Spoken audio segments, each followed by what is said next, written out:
Hello, Hello. welcome to the Volt and Keiki show, or Keiki and Volt show. It said it I always do that. again. All right, It's count it Kate. down again. Count it down again. I already did it. It's already so late. Oh no!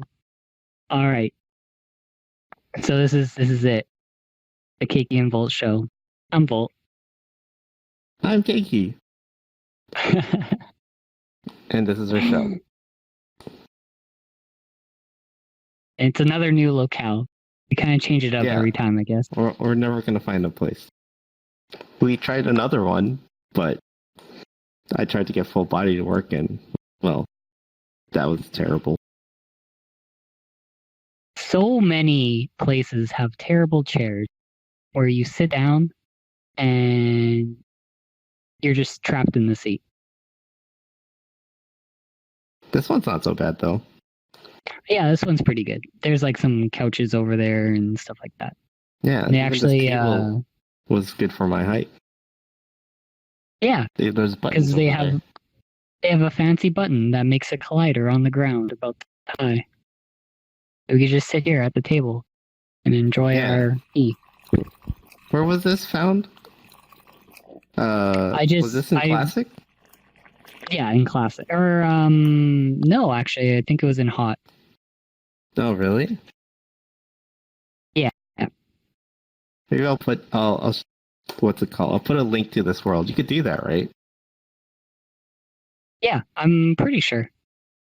Yeah. Okay. So if anyone else This wants to check it out, world is they called can. Single Room. Yeah. So if you want to see it, Would recommend. there's be a link down there or something. Yeah, down beneath the table. Underneath the table. That's where we keep the links. All right.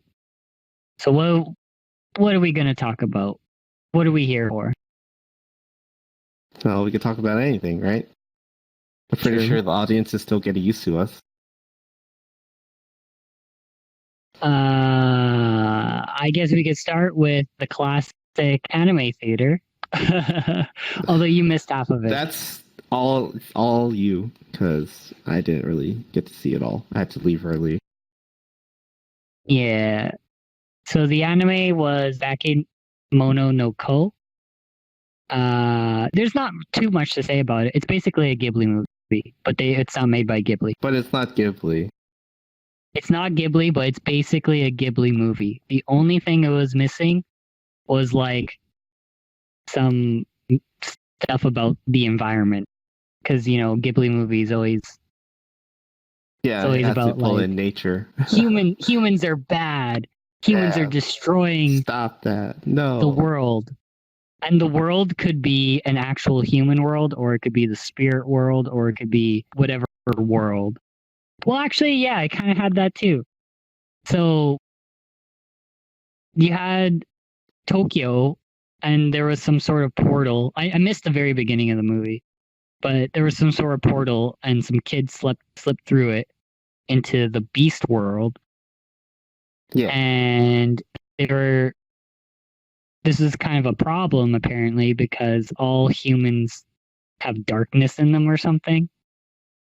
So Yeah, that's what they said. At So least the that's what beasts- the one dude said.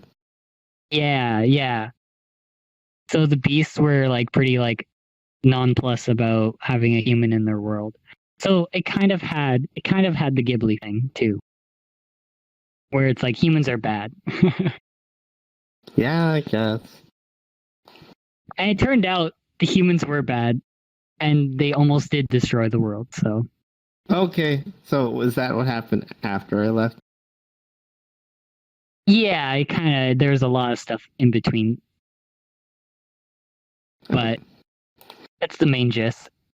Well, alright, humans are bad. Humans are That- bad. Yeah, humans are terrible. But yeah, it has all the Ghibli stuff. So nice animation, nice like the script writing, and like everything you would expect out of the quality of a Ghibli movie is pretty much there. Well, The give me a fighting rundown on the scenes and movie. stuff. Like, give me a rundown. So the Okay, beginning so of the movie, I'll give you that because I sort of watched it. The kid I was kind of went running over it away already. from his like family, Mhm. and that's where he went through the portal. But then, please do explain what happened after that. Okay, so he's in the beast world. Uh, he comes under the care of. I'm really bad at the names, so I can't remember his name. But a big red beast dude, and he's kind of like now become the adoptive father, or I guess sensei of the kid, and the kid's living with him, and you have like the whole growing up arc, which is just like this little montage where he starts out by just copying the movements of the beast guy because he basically wants to get stronger. Yeah. So he's and the beast guy is absolutely terrible at teaching. So it's like he tries to explain things and he just uses like onomatopoeias to explain stuff. And the kid's like, "What do you mean?" No, you just do a pow, like a pow, like a gow. He's like, "What do you mean? You're the worst teacher ever." So then, yeah, you have the training arc, I guess, where he's basically just copying his moves, and the teacher realizes, or he explains to the teacher, it's like, okay, well, let me just copy you, and I'll figure that stuff out. But then from me, you can learn how to because the teacher was really bad at gauging what his opponents are actually going to do. He's only really good at doing his own thing. He's not good at like figuring out how someone else is going to move. And that's at the very beginning. Yeah, how to read someone. So that was like sort of the back and forth. So during that time period, the Red Beast dude became much stronger himself as well from the training. And then I guess at the point where it's done the time skip, he's like 17 years old, something like that. Yeah, the kid's about 17. No, yeah, it's 17. Yeah. Because he shows it via his fingers how old he is.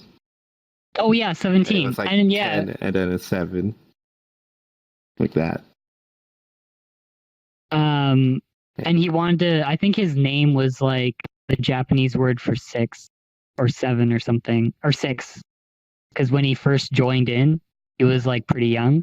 And he just named him after his age. And then later on, when he turned 17, he's like, okay, I guess I'm going to change your name to like Junana. Yeah, and before like, it was Kyuta because he was 9, right? Kyuta, yeah. Yeah. Kyuta, okay, yeah, that makes more sense. And then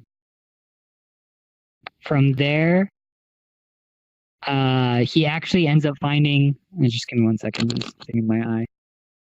He ends up finding a portal back to Tokyo, and he's like, "Whoa, I just spent the last 8 years of my life in another world, and here I am. Here we go again." And he ends up finding a library. Yeah. And he's like, "Oh, well," he starts reading a book and he's having a lot of difficulty because he literally has a 9-year-old's reading ability. And he meets a girl there who he ends up meeting a few more times, and she starts teaching him. And he picks up pretty quickly how to read. And yeah, because she actually knows how to teach. Yeah. Yeah, she's really good. And so it gets to a point where he actually wants to take entrance exams. But he's basically dropped off the family registry in Japan. Like, he's considered like a deleted person because he disappeared for 8 years. So they pulled the records and actually gave him the address to his dad's place. So Yeah. he's like, oh wow, so it was this easy to just find it again. And then he had like the whole internal struggle because it's like it feels fake with his dad because it's not really his dad. And the person who's really his dad is like this beast guy from another world. And he at the same time he's going back and forth and he's like arguing and fighting with the beast guy. And then he's not really down with his actual real dad. And so this is the part where it starts talking about the darkness in humans because he notices like this like portal basically in his gut. Within himself? It's like a big black, it's like a big black swirly thing. And it's like the darkness. Okay, this is going beyond where I actually got to watch. Where he basically ran away from his real dad, and then I had to leave at that point when they were gonna have dinner. Yeah. Mm-hmm. But this is enough spoilers that we should definitely be putting in the description or a caption or something, because this is basically a complete plot synopsis. Yeah. Okay. Yeah, we'll do that. I'll put it way before we even talk about it. Nice. And so from there, the girl, he as he's in his broody teenager angst moment, he finds the girl and he's basically like, who am I? What am I? Blah, blah, blah, blah, blah. And she's kind of spooked because, he's being a little aggressive and scary. And, she slaps him. She gives him a good slap. And then gives him a hug. And he kind of snaps out of it and he's okay. And then she gives him this little band around her arm. Mm-hmm. And she says we all have these moments where we're feeling at our lowest, or the stress is too much or whatever. And the thing that gets me through it is I just look at this band and it reminds me of whatever, promises or good things or things like that. So then this ends up being sort of a little charm for him when he's having tough moments. Yeah. But after that, he I guess he gets some resolve at that point. He realizes he needs to go back to the beast world. And at that time, I'm trying to remember what, I feel like I might be missing a part where he actually does more studying and more learning. But he does end up his problems with his real dad. I think he chooses the beast dad. That's yeah. But does he say anything after with the real dad? Not until way later. Oh, okay. Not until way later, yeah. So he goes back to the beast world. But at that time, in the beast world, his teacher is fighting another dude who he fought at the very beginning of the movie and lost. Basically for the boar lion looking dude. Yeah. He basically fought, or he was fighting for the title of that, I guess, country. They wanted to be a lord. Lord, yeah. Yeah. So that's what they were doing, and he was in the midst of losing, and then Kyuta shows up at the perfect moment to basically cheer him on and yell. It's like, you idiot, why are you losing? You're such a failure. Basically, just yelling mean things. So it just pulled back to the beginning of the movie when they had the same sort of fight. Yeah. Yeah. So then he starts yelling at him, and that's exactly what he needed to pull a clutch move, and he starts like actually properly fighting, and he wins, which is great. Except, so the guy who the boar lion guy who way back when had told him like, oh, I don't know if we can have a human, like this is really bad, like they have darkness inside and blah blah blah. He all along actually had a human he was training, but he went about it a completely different way. He basically was telling him it was a similar story, but like he was in the human world and he found like a little baby that was just left abandoned, and that's how he found his like human child, where he just wrote, or he was raising him as a beast. Like he was just telling him, oh, you know, your tusks are gonna grow in eventually, don't worry, you know, like lying. Oh no, you'll be big and strong. Like, yeah, so he just lied about what he really was, which completely messed him up, because he basically goes through his life with a dad who's saying that humans are evil, and then telling him that he's a beast, but he's clearly not a beast.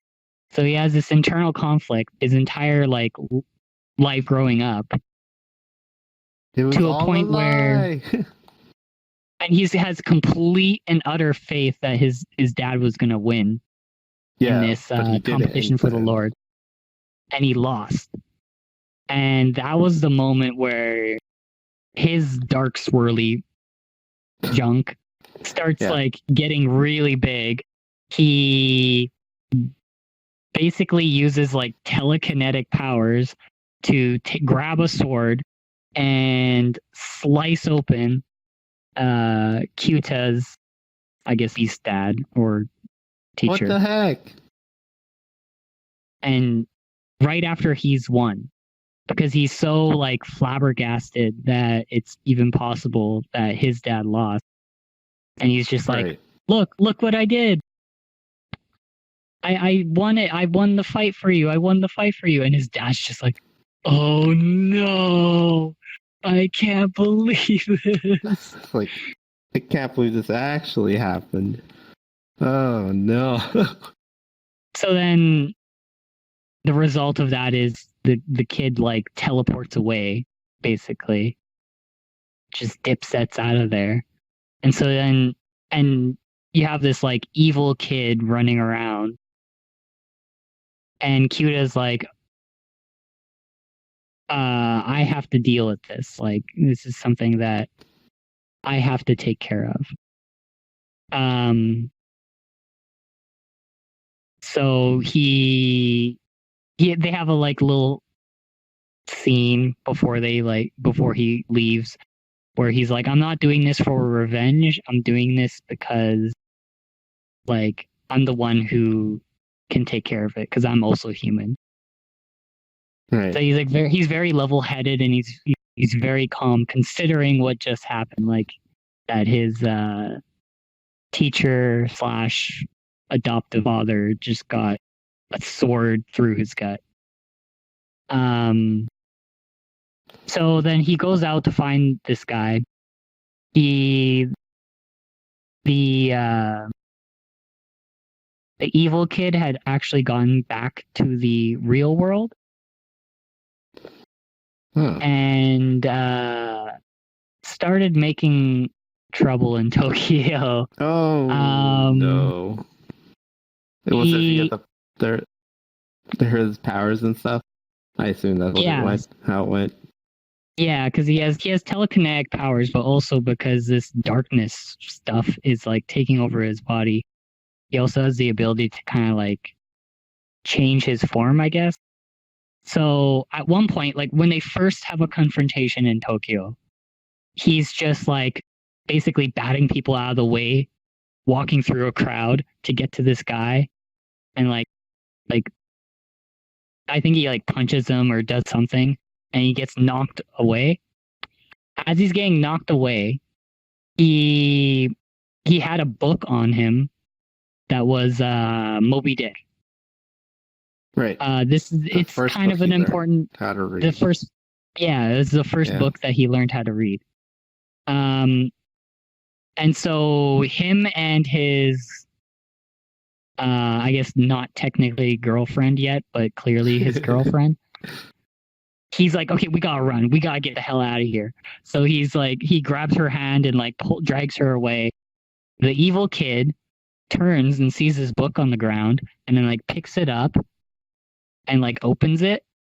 And he's like, huh, a whale. And then he like just drops it and then walks away. Next time a whale. Exactly. The next time they see him, he's become this gigantic like shadow whale that like swims through the concrete. So you could see this big giant shadow of a whale on the concrete, like as it's going down like the road. And anytime it would hit a car, the cars would just like fly off and whoa. It's kind of like Jaws. You just see a shark shadow following you.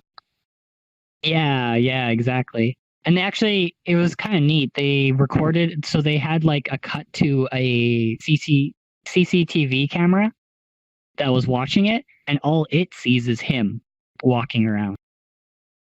But from the actual people's perspective, it just looks like it's just a whale. Shadow. Oh. It's a big giant shadow of a whale going through concrete. And so then they're running away from the whale. The whale like hits an underpass, and like the cars are just like basically getting like pushed into the ceiling and like pushed around. And as the whale's going through, there's a big huge explosion, and they're like, oh shit. Eventually this whole chase culminates into a fight. Where he's trying to fight the dude, but he doesn't really have any way of doing so because he's teleporting around. He's a giant whale. Mm-hmm. Because like at this point, the whale like actually comes out of the ground. It's like the ground is like the water, so it'll like jump out of the ground up into the air. And like it tries to come crashing down on them. That's like I guess his attack. And so it looks like he's losing, and he comes up with a strategy to beat it. That's where he's gonna open up the darkness portal or whatever inside him to try to suck it all in, and then kill himself. So it's like this is my last ditch plan. This is the only solution. It's just to suck away everything. Yeah. Basically become like a black hole. Yeah. But in the meantime, as all this is going down, his teacher actually is well enough to stand up, and he's like hobbling and stuff. He goes over to the current Lord. So the current Lord was doing this competition to give away his job because he wanted to become a god. So he was going to basically leave the mortal plane, go out to become a god, and leave behind someone else to do his job. So the teacher goes to the Lord and asks, "Hey, I need your godhood. I want to become a sword." Or I don't know if he actually asks to become a sword, but that's basically what happens. Is he gets turned into a god, and then he shows up to Kyuta in Tokyo as this sword. And so then he uses the sword to actually defeat the big whale dude by like he has his like dark portal thing open, right? Because he was gonna suck it all in. Yeah. He takes the sword and like puts the sword into the portal thing. So then the sword's now part of him. So now he's got like pretty much inside of himself the teacher as a sword. I don't know. It was like a lot of imagery, a lot of No, I can imagine. It's like putting resheathing a sword into a stone. Except the stone's a giant black hole. well, the stone is a And black it's the hole whale that's thing. inside of a human person.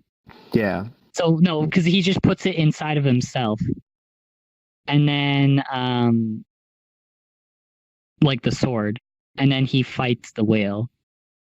Oh, okay. So Kyuta So he puts has, the like, the sword strength. inside himself to gain the strength Yeah, to fight the whale. and then he defeats the whale, and he does it by I think he just slashes the like black hole in his chest, but it was really difficult because the whale is like jumping around and stuff. But he notices every time the whale like jumps up, you can see the actual evil kid for a moment. So it's kind of like what's really happening is he's just teleporting. And then every time the whale like goes back down, he's like teleported to a new location. So as soon as he sees that this is what he's doing, he's like, okay, I gotta wait for the perfect moment. And then he just jumps forward and slices him. Like right where the black hole is. At the most opportune moment. Right. At the most opportune moment, yes. And so then all the darkness leaves his body and stuff. And he just like drops down to the ground and yeah, pretty much after that, things are pretty well resolved. It ends up cutting to like a hospital room where the evil kid is no longer evil. And he's like, whoa, what happened, guys? Where am I? The last thing I remember, we were at the tournament. And that was it. Oh. I just ruined a lot of things in the human world. Don't remember that. Oh, well. And so they have a touching scene about like how, he's actually human and stuff. Like, it's like explaining why or explaining what happened. Trying to remember what happens after that. Not a whole lot. It's basically just the conclusion to the movie where all the things are tied up all nicely. How are they tied up though? Kyuta ends up living in the human world after that. Oh, so he does go back. And he does like make up with his dad and basically gets to enjoy life with his girlfriend. Everything's all good after that. What about his beast dad? Well, his beast dad is now inside of him. Yeah, but because his beast dad was sacrificed to become a god in the form of a sword. Yeah, which is now inside of him. So doesn't do anything anymore. He just he kind of like moment. He still has access to him. Like he's literally inside of him. So it's like he has access to him internally. Like in what way? Does he has like vision. It's like visions. Yeah. Okay. It like cuts to like this like random scene of the teacher dude, just like, and it's like a back and forth conversation. So it's like the teacher dude's now inside of them. What happens in the beast world? Do they just live their life as is? So the guy that wanted to give away his lord job just has to keep being the lord, because He can't become a god now. He gave it away. Oh, so So that he's just like, a permanent lord now. Like, I don't know. this is Maybe he can earn it back, or like it's not really explained. right. It's just well, that's how it is. That's how. Yeah. If you ask me, him giving up his godhood is worthy enough to get godhood. It's a 2-for-1 special. But yeah, that's my. I mean, if you think about it, how long has this person been a lord, right? Oh, probably a very, very long time. I'm pretty sure He's they're quite old, essentially right? immortal. Yeah. Yeah. So It's kind of like, okay, this is my time now. yeah, basically. Leaving to become a god. The fact that he's just like, I feel like this happens a lot in anime, where you kind of wish you knew more about like a side character and like their self-sacrifice, what happened to them afterwards, and they don't typically get that. True.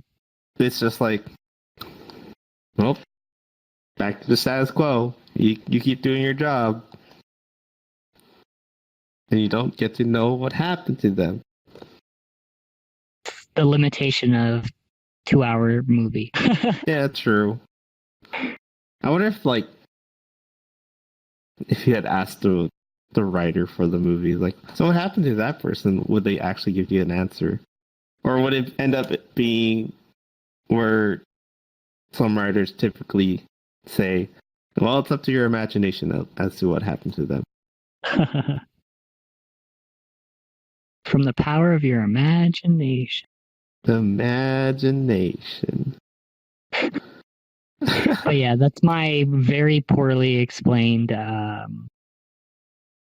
plot synopsis of Bakemono no Ko. It wasn't bad. Basically, It was easier for me to understand. Well, I watched a little bit. yeah. I feel like trying to explain Ghibli movies after you've watched them, assuming it's not one you've seen like 5 million times, would be typically difficult. Although this isn't a Ghibli movie, but it's essentially a Ghibli movie, just not made by them. Yeah. Because they use a lot of imagery. There's a lot of like weird things going on.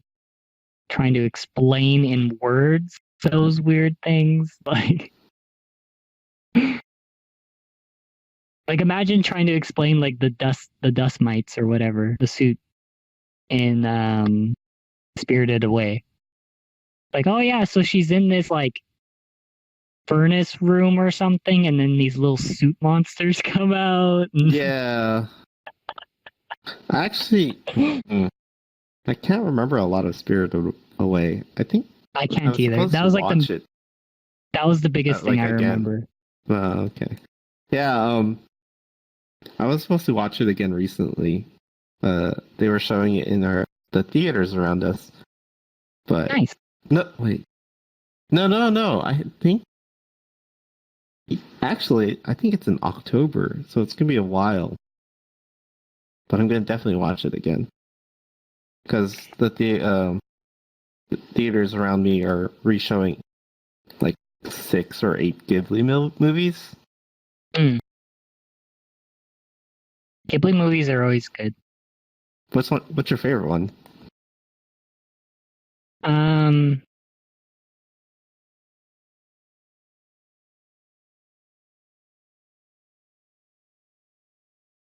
feel like it would probably.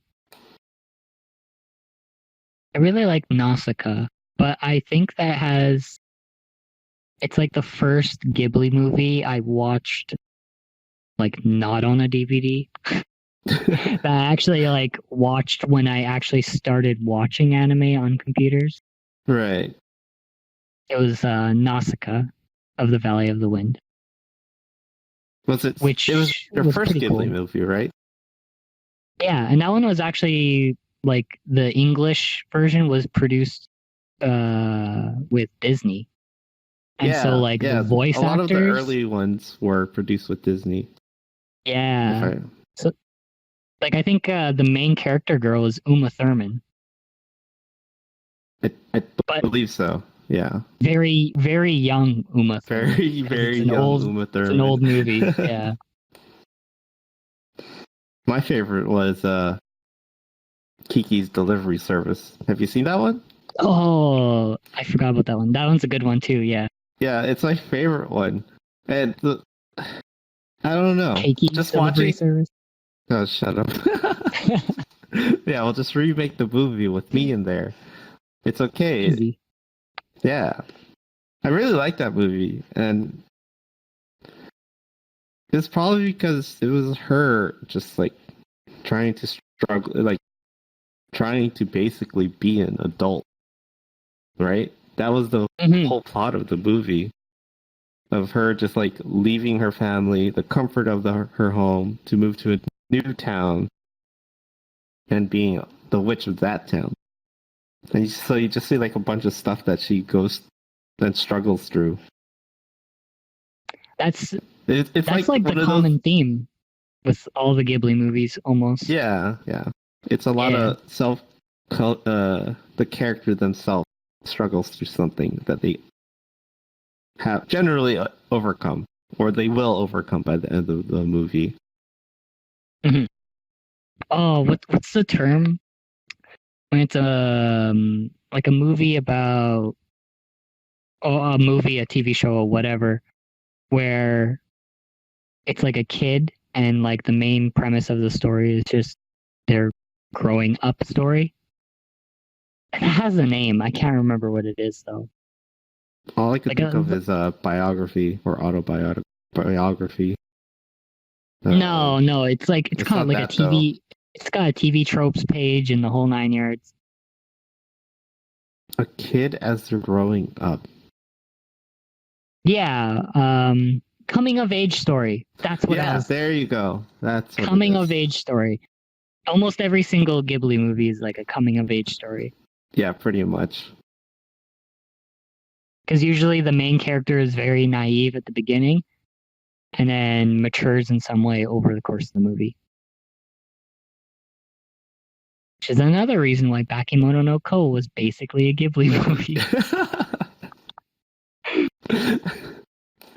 Yeah, I could see it now when you put it that way, in those terms.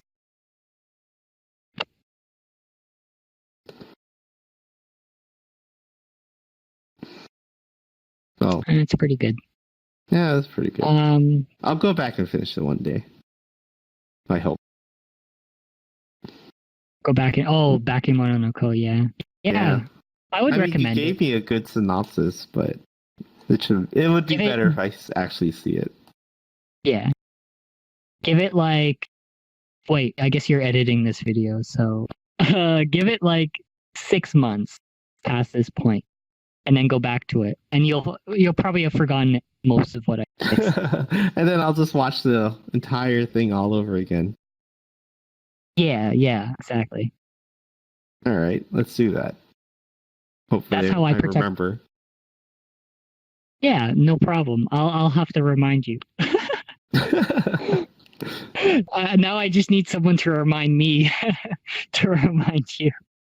We'll find someone to remind you. To remind me. It's like a remindception. Oh yeah, sure. I'll just remind you to remind me. Yeah, and we'll just keep going back and forth, and eventually it'll be 6 months from now.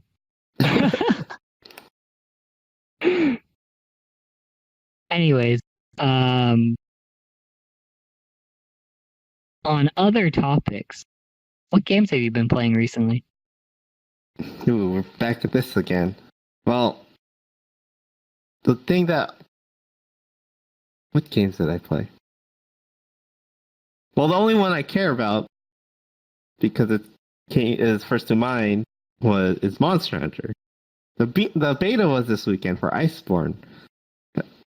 Not bad. It was just like the Monster Hunter World beta, where they gave you 3 monsters, and one was the most difficult. Except this one wasn't 3 monsters; it was 4. They gave you the Great Jaggy, which I think is good because it just teaches everyone how to play General Monster Hunter. This deer goat thing, I think it's called Benaru something. Tigrex, which is a flagship monster for Monster Hunter Freedom 2. Or, second G. Oh, no, second. Second, the G is the expansion. And then there's Volcana, which is, whew, what a fight Articuno. that was. Yeah, you kept calling it Articuno. Articuno 2.0. Because there was a previous Articuno in Monster Hunter World, So yeah, Volcana, I'll just go straight to it. Volcana is what this demo was really about. Because that fight big boy only fight. has, only 15 minutes. The other fights, it's 20.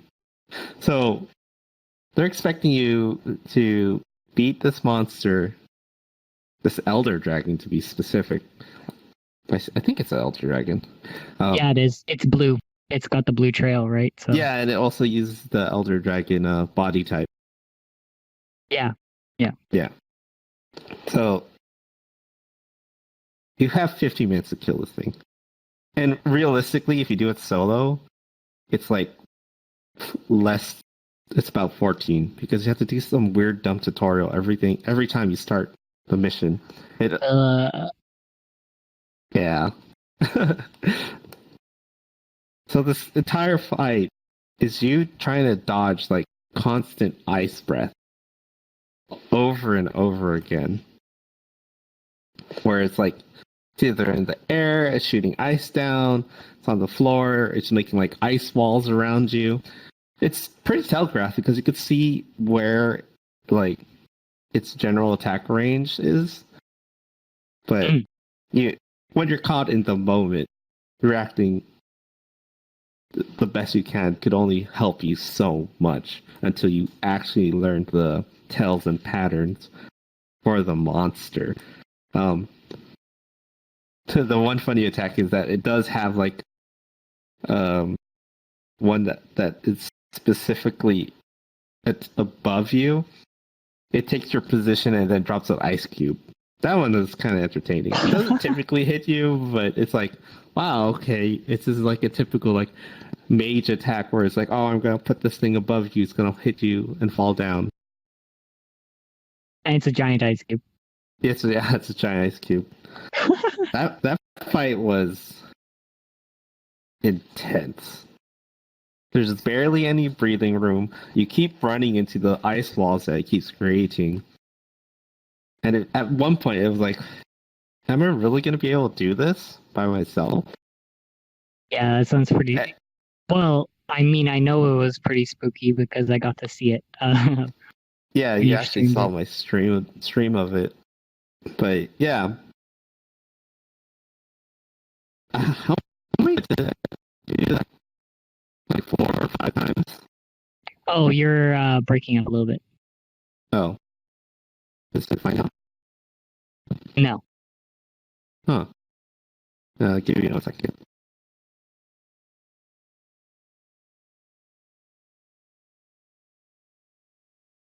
Hello? Hello? Is it fine? Yeah, it's fine now. Okay, I just readjusted it. Okay, good. So, where was I? How many times did I fight that? It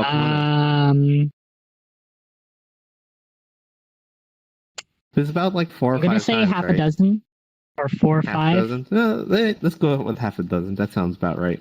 Oh, I did it about half a dozen times on stream, which is, yeah, it was rough. Because the other ones, I did it in one run. So. Oh yeah. Yeah, those were pretty easy. Even Tigrex was easy because I fought it so many times, and I couldn't beat it. So didn't beat it on stream. Called it there. And then I was just sitting there for 30 minutes thinking to myself, what can I do better? And just formulating a plan on how to tackle this. So I just caved. I did like one more try off stream, and I couldn't. I got really close. I made it limp, and I was like, oh, Yeah. I'm so close. Yeah. And after that, I was like, I tried so hard that time. I used all the mantles, the Rocksteady mantle twice. I used the healing. God, I forgot what the healing sprinkler thing is called, but I used it like almost perfectly because that fight is just you. It became simple afterwards. It's just like, oh, I'd have to dodge this. Of course, I still made mechanical mistakes. So, well, that's the thing about Monster Hunter. Much better player than I am, because I'm sure I would have gotten about 10 minutes in before dying 3 times. And getting carded and game over. Yeah. It's okay, you're getting better. It just takes practice. That whole fight is a lot of practice. So yeah, I got it to limp. And I was like, you know what? Why don't I go on multiplayer? And I just want to clear it, right? You get bonus items for clearing these things and taking it into the expansion. So I went online, and the first thing I see when I'm with 4 people is this dude. He goes up to Volcana using the Clutch Claw, which is the newest thing you could do, which is grapple onto enemies and attack them. He grabs onto Volcana's face, turns it to the wall, and then shoots the slinger explosion, and it crashes into the wall. It goes like, I guess the best imagery is like if a car got hit with a bunch of paintballs or like apples or fruit, and it can't see all of a sudden. It's like going out of control, and it crashes into the wall, and it does 1,000 damage. I'm like, what? And immediately I was like, this is it. I need to learn how to do this Clutch Claw mechanic. And I just noticed everyone in the party in multiplayer was abusing Clutch Claw. And then they specifically said, I wounded the monster after they did it. And I was like, there's a reason why it says that. Yeah. Because it actually makes it easier to stagger, if I remember. It's stagger and damage. I think it's those two. I know for sure it's damage because I do see higher numbers when I hit the spot. Yeah. Yeah, so it makes the monster easier to stagger. So I was like, I just need to learn all this. This is all I needed to learn because it makes it easier to do more damage. And it sets it up so you could get free damage by knocking Volcana down. So yeah, we did that. I did that in multiplayer. Unfortunately, the team I went with failed. No! It carded what was it, 3 times, and game over. I went with one other team. Did the same thing. I was like, oh, I'll start using Clutch Claw. That one too. I was like, ugh. So even all people online can't do this. I was like, oh man. All right, I'll just eliminate all those factors and go in by myself again, solo. So I fought Volcana again,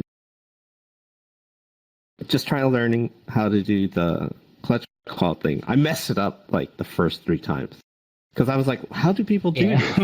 And then I realized you could actually control it with a circle button, which direction it's turning by like, you know how some beast tamer, like lion tamers or animal tamers in general, the way they make a certain animal turn, specifically horses. I guess this works for horses, is by moving their face, right? Yeah. Yeah, so you could actually move the face of the monster and it will rotate it, which is pretty neat. And then after that, you do the slinger blast. Of course, you need something in the slinger. And they go out of control and crash into the wall that they're facing. If there is one. If there isn't, they'll just go out of control. They take a whole bunch of damage, and they get staggered. Yeah, and they'll fall down, and then you could go to town on them. So the first time I soloed after that whole multiplayer scenario, I failed. But that was just me learning how to do clutch claw, which was more than fine to me. The fight after that is when it all came together. Hell yeah. I did the clutch claw thing. She crashed into the wall like maybe actually a dozen times. It was between 8 to 12 times. It was insane how well this That's clutch claw kind of tactic broken. is like. Yeah, it's. But that's what it was. That's what this demo was. It's how well did you learn how to use the clutch claw in these 3 days. And if you mastered the clutch claw, it's funny. It was in the ads. I'm pretty sure they were like, master the clutch claw and stuff like that. But you just think it's just marketing junk, and it turns out, yes, that's exactly what this is about. Exactly what it is. And I was like, wow, this whole fight is just how well you know how to use the claw and setting up spots where they're weak so you could take opportunities to do more damage. It's insane. So I beat it solo, and it was a lot. I don't even remember the last time I was like this excited beating a monster in Monster Hunter, because I didn't actually have that kind of moment in World. I just kind of went through it like it was just a regular Monster Hunter game. It was like, oh yeah, this one, no, this is easy. Oh, Teostra again. All right, I got this. Fought that before. Yeah, it was more like, old. Yeah, pretty much. It's like, oh, I'll learn this really easily. Go through it. I guess it felt so much better because there was a time constraint. Actually beating it within the time constraint is a good feeling. Yeah. I think I'm one of the few that actually did get to solo it with my preferred weapon, which is a sword and shield, which people still give crap about. Not as much as before, but yeah, respect really the sword good. and shield. All I gotta say, a shield is a weapon too, and people so is a horn. That. Exactly. The hunting horn main right here. when you look at my charts on Monster Hunter World for weapons used, or the number of hunts that you used a weapon on, it's like everything is 0, and then hunting horn is like 220. I don't even think it's 220. It's got to be way more than that. I think it was something like 220, 250 maybe. We really went on that? I feel like we hunted more than that. Well, we were also very efficient in what we were hunting. You definitely did. You were much higher level than me, right? Oh yeah, definitely, because I do a lot of self-training when we're not playing, just fighting monsters by myself. But yeah, when I fight feeling. Monsters, yeah, I was very proud of you because that looked really difficult. Yeah. What were we gonna say? I can't remember. I'm sure it wasn't important. Well, if it wasn't important, you would have. Yeah. Anyways, I'm done talking about Monster Hunter. I just can't wait because Iceborne comes out this Friday. That's what I'm going to be playing on my stream. If you care to watch it, whoa! At twitch.tv/datcakey. Datcakey. Please come and watch me play Monster Hunter. You can see me go through a lot of pain.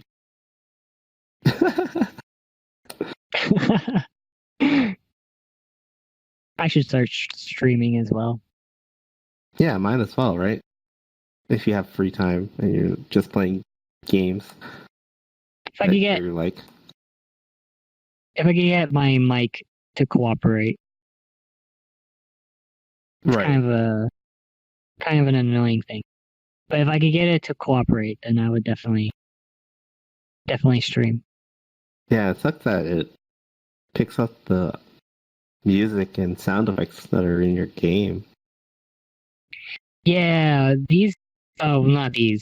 This is my Vive, but my regular headphones, the earphones, leak a lot of noise. And so, like, if I'm talking to people on Discord, if I have echo cancellation turned off, they can hear themselves when they speak. It's pretty bad. I had to like mess with a ton of settings just to get that to not be the case. I don't know. Hopefully it's okay on stream. Well, I try it now. I think it's fine. Like, if you're just by yourself. It only becomes a problem when we're like playing with other people, right? True. Just be a solo stream. Easy. Well, so you now know what I've been playing. What about you? I've been playing Fell Seal Arbiter's Mark, which is totally not Final Fantasy Tactics in current year. It's definitely its own game, not the same at all. But honestly, it's like literally Final Fantasy Tactics, and I love it. Final Fantasy Tactics is how old now? I don't know, 10 years, something like that. Ouch. Oh, more than that. No, more than that. 15. 15. When did the PS1 come out? That sounds about right. Is it 15? It's heckin' old. The first time I saw the game being played was 15 years ago. So I don't know how old it actually is, but as soon as I saw someone else playing it, I was like, I need this. But I didn't have a PS. I'm pretty sure it's more than 15 because the games that came out in early 2000s were GameCube games. Mm-hmm. And this is PS1, already shifting to PS2 era. So it was early. It was somewhere in the 90s. Yeah, that sounds about right. That's heckin' old. That game's older than a lot of people we know.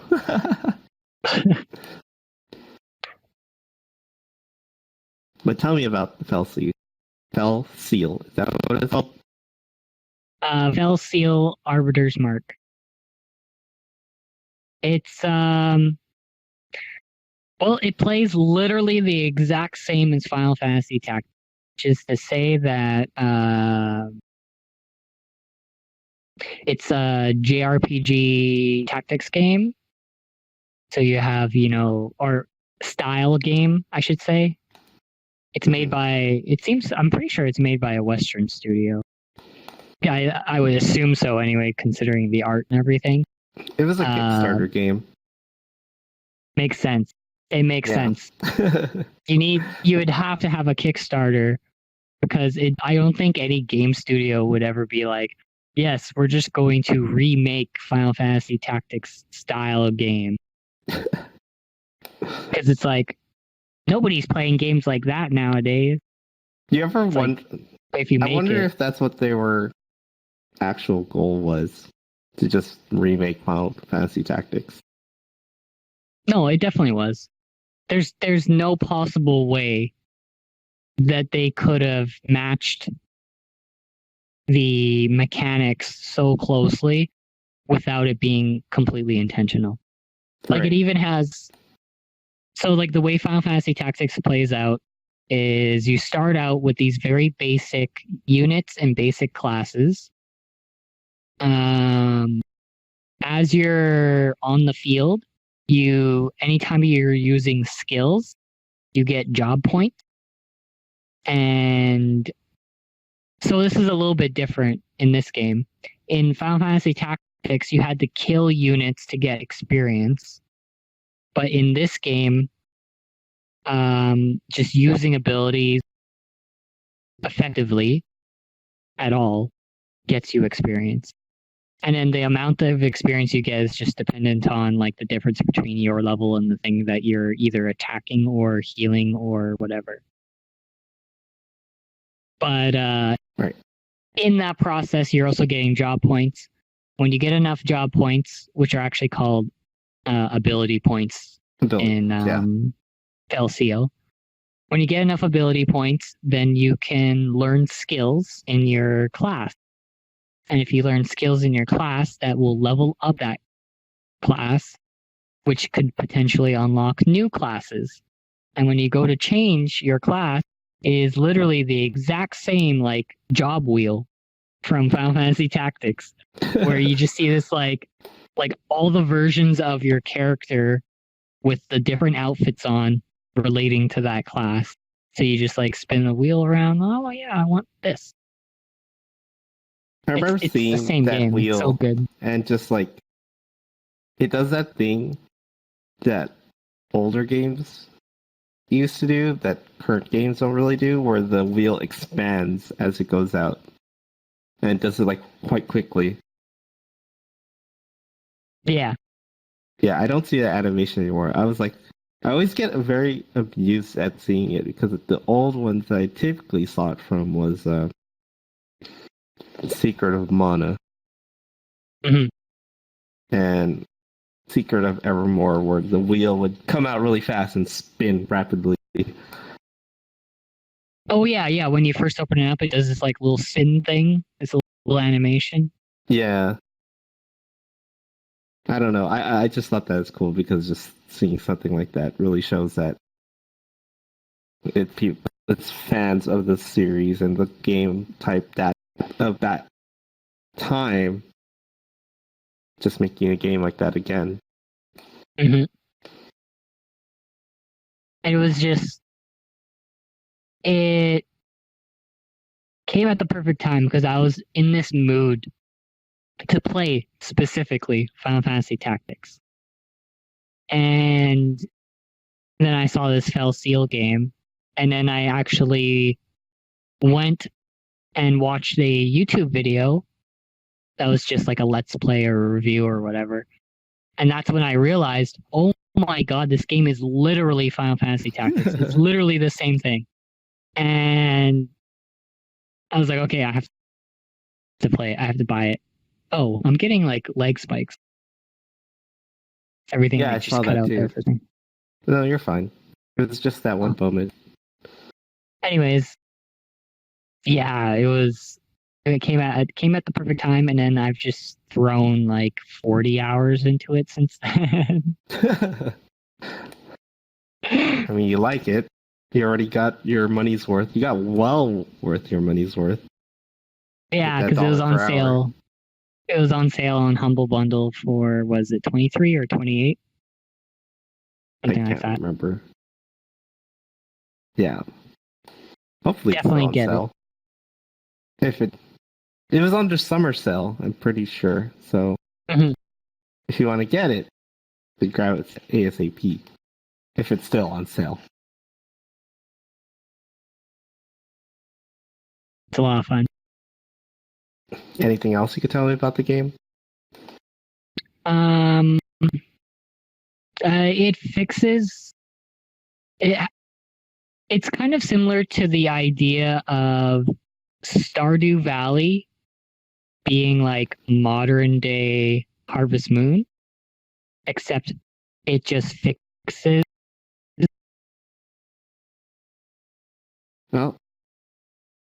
Well, this might be the end of the show. Because, Vault is pretty much DC. Hello? Hello?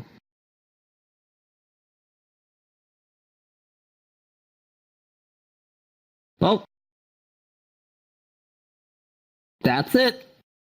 I'm Keiki. This is Volt. And thank you for watching KVS. Bye bye. Just kidding. We're back. Free. It crashed. I crashed. I wasn't expecting that. My whole computer crashed. Well, I wasn't expecting it to happen now, but I was expecting it to happen eventually while we were recording one of these. Because don't you love internet? This world actually has a video player in it, and I'm pretty sure it's just dumping stuff into memory and never letting it go. And I heard a bunch of dings, and then everything died. So I'm pretty sure my computer just completely ran out of memory. Feels bad. Looks like you need more memory. It's not the world's fault. You're right. I mean, it's really my fault. Why don't I just go download more RAM, right? Yeah, exactly. Come on. We talked about this last week. I think it was last week. Or was it the week before?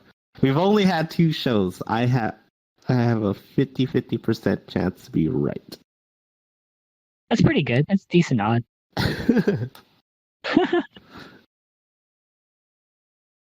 Anyways, I think what we were talking about was Fell Seal. Oh, and the fact that it's similar to Stardew Valley and Harvest Moon, and you have Fell Seal and Final Fantasy Tactics, where it's a newer iteration. It's much more modern day, like, quality. It's not on the PS1, obviously. And it takes all the aspects of what was good in the previous one and then just balances it and makes things not so broken. Can't just make 5 calculators that have endgame spells. It takes a lot of work to get to that sort of level of overpowered. And the enemies can also be overpowered like that too. So, which is great. I love games that do that. Mm-hmm. So there's a lot of like quality of life improvements and like changes to the way things works, and it's basically like how Stardew Valley took all the like good stuff from Harvest Moon and Harvest Moon like games and then put it into a really nicely made package.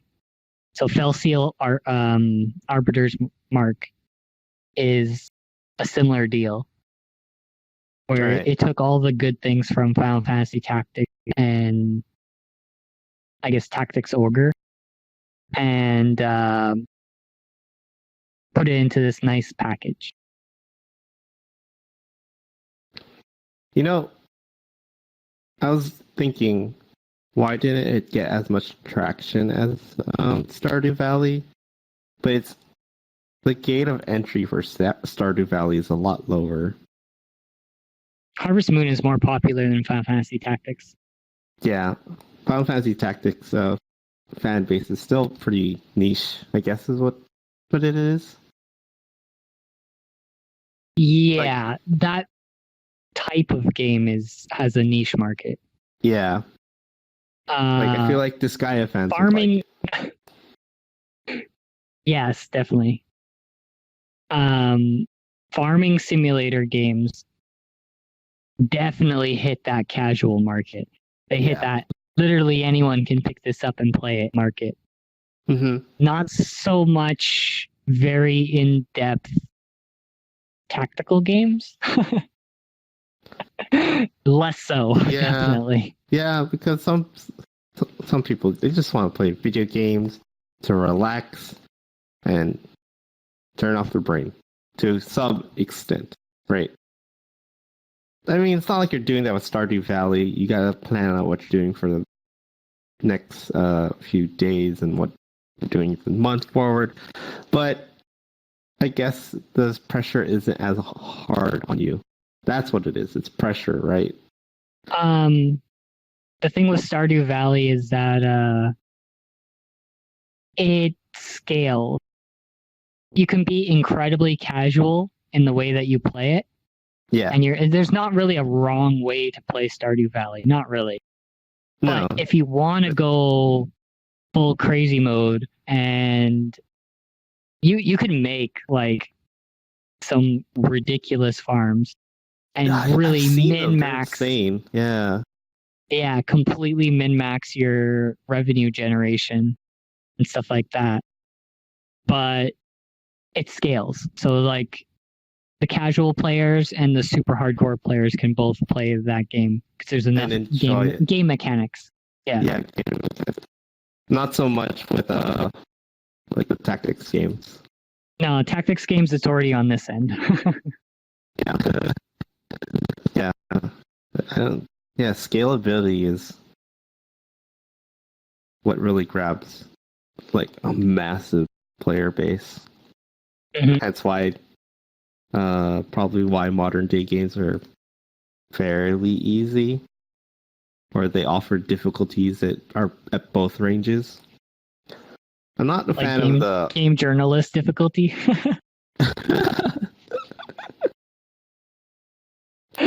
You mean like Astral Chain has, where it's literally a difficulty that lets you button mash and do cool stuff. Yeah, I mean, Near Automata had the same thing. Easy mode is literally you just push buttons and you will win.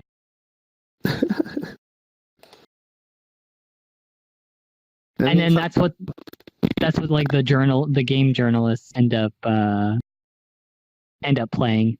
And then they give the game bad reviews because it's it's very boring, just a button mash. And it's like, by the way that they describe the game, you can tell that they played it on easy mode. It's just Right. like, this is for children. This is not for you. Why are you playing it on easy mode? You're a grown adult.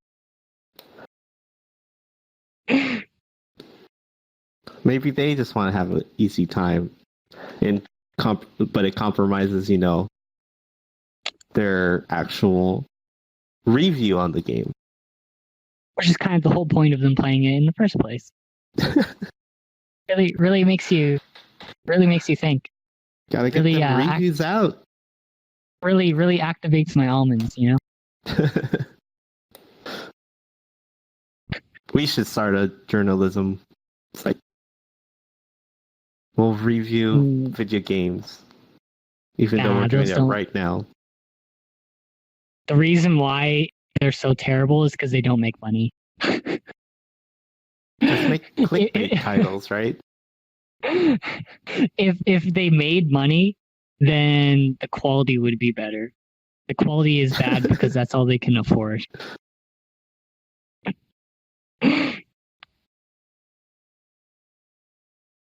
I'd rather start like a gaming review YouTube channel than a gaming news, like a gaming review website. Well, that's effectively what we're doing right now when we ask each other what we've been playing, which used to always be different. So there we go. This is it. It might not be different next week. It might be. Who knows? I'll still be playing Felseal. Oh, right. And I'll be playing Monster Hunter. Oh. Yeah, it might be the exact same. Sorry, future us. You're going to talk about the same stuff again. Well, no. We'll just gloss over that and then talk about something else. Yeah, we'll just cut it down to like 5 minutes. That's all. We'll even time it and everything. I don't know about that. Might be a bit much. Speaking of time, I think this is good. We did it. We hit the 10 minutes. I'm gonna say that everything else. Oops. Actually, hit this desk. This is in front of you right now. Here's the actual desk. Bam! There goes your controller.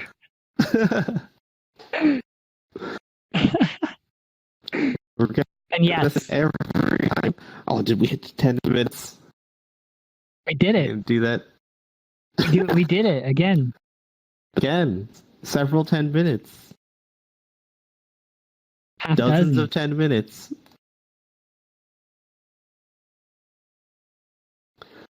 All right. This has been fun. We had some game reviews, some me talking about an anime poorly, I crashed. It's pretty good. Yeah, it's fun catching up. Mhm. All right. All right, guys. I'm Volt. I'm Keiki. And goodbye. It Oh, I saw that. wasn't a dab. Don't worry about it. Yes, it was. No, Yes, I didn't have proper form. it was still a dab. All Bye. right. Goodbye.